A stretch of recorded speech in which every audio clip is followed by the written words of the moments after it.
एक शब्द है अवतार। जैसे कृष्ण, राम, कृष्ण के बाद इस धरती पर कोई अवतार नहीं आया।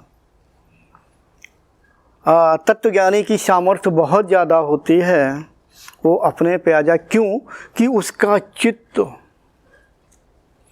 पूर्ण रूप से शुद्ध हो गया है। ज्ञान का प्रकाश, ऋतंभरा प्रज्ञा के जो प्रकाश पूरा फैल गया है, उसकी व्यापकता, उसकी जो सोच है ब्रह्म के स्वरूप वाली हो गई, यानी जैसा उसकी सोच है निर्गुण ब्रह्म का, यानी अनंत हो गई है। हाँ, दूसरे शब्दों में इस ब्रह्मांड में जो प्रकाश का अखंड प्रवाह बह रहा होता है, जिन्हें हम 17वीं कला, 16 कलाओं से कृष्ण का ने जन्म लिया, अवतरित हुआ, जन्म नहीं लिया, अवतरित हुआ। 17वीं कला होती है ज्ञान का प्रकाश का प्रवाह, यानी ज्ञान रूपी जो प्रकाश है उसका प्रवाह। उस अखंड ज्ञान रूपी प्रकाश का जो प्रवाह है वो अपने चित्त के अंदर समेटे हुए होता है। ऐसा महान योगी जो ब्रह्मांड के सब कुछ यानी शक्तियों को अपने अंतःकरण में स्थित किए हुए होता है, ऐसे योगी को प्रकृति के नियमों का पालन करना जरूरी नहीं है। कभी वो प्रकृति के नियमों का पालन करता है, ज़रूरत पड़ने पर प्रकृति के नियमों का उल्लंघन भी कर देता है, उसका चित्त ईश्वर के चित्त में अंतर्मुखी है। अर्थात अगर वो उल्लंघन कर रहा है तो ऐसा समझा जा रहा है कि जो ईश्वर की इच्छा वो उस योगी की इच्छा, बस इतना ही समझाने का प्रयास करेंगे। इसीलिए वो उसके द्वारा किया हुआ कार्य हो जाता है। यानी क्या कहना चाहिए, अगर किसी पर कृपा करे तो कृपा रुक नहीं सकती। अच्छा, ये तो हुआ तत्वज्ञानी की बात, जिसका सहस्रदल कमल विकसित है, यानी थोड़ा बहुत नहीं, असीमित। अब तो ये कलयुग है, कलयुग में सब कुछ नहीं कर सकते हैं, नहीं तो इतना पावरफुल होता है, यही हर मनुष्य इतना पावरफुल होता है। हाँ, जब ये पूरी तरह से ज्ञान प्राप्त हो जाता है, इसके बाद भी देखा गया है कि योगी जिंदा रहता है।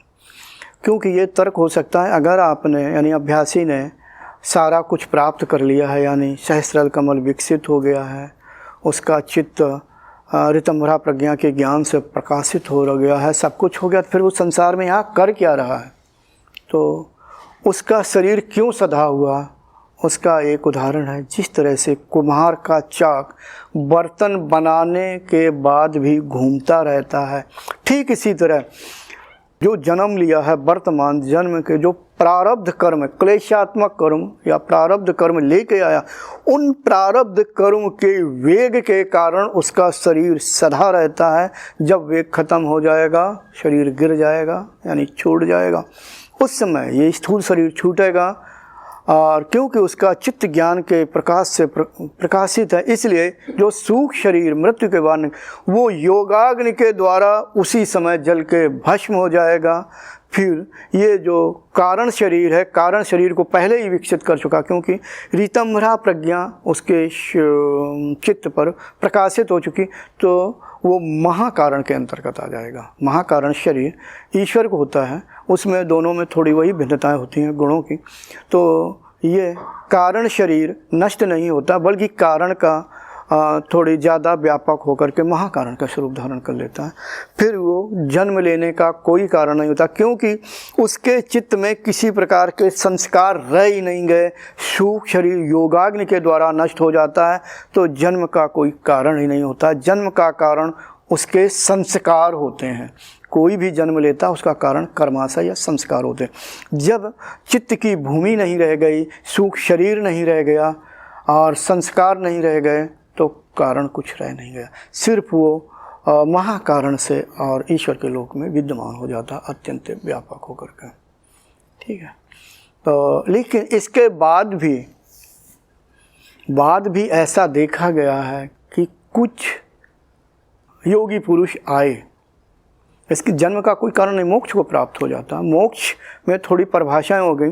वैसे परा प्रकृति में बहुत समय तक रहता है। बहुत से लोग ये कह देते हैं कि नहीं, निर्गुण ब्रह्म में विलीन हो जाता है। निर्गुण, जो मेरा ज्ञान कह रहा है, परा प्रकृति में जाके रहना पड़ता है।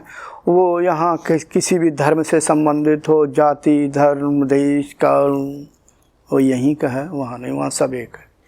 कुछ ऐसे योगी देखे गए हैं कि जिनके अंदर ये भावना रहती है कि वो जीवों का कल्याण करना चाहते, उनकी इच्छा होती अगर ज़रूरत पड़ी तो जीवों के कल्याण करने के लिए मैं आ जाऊंगा।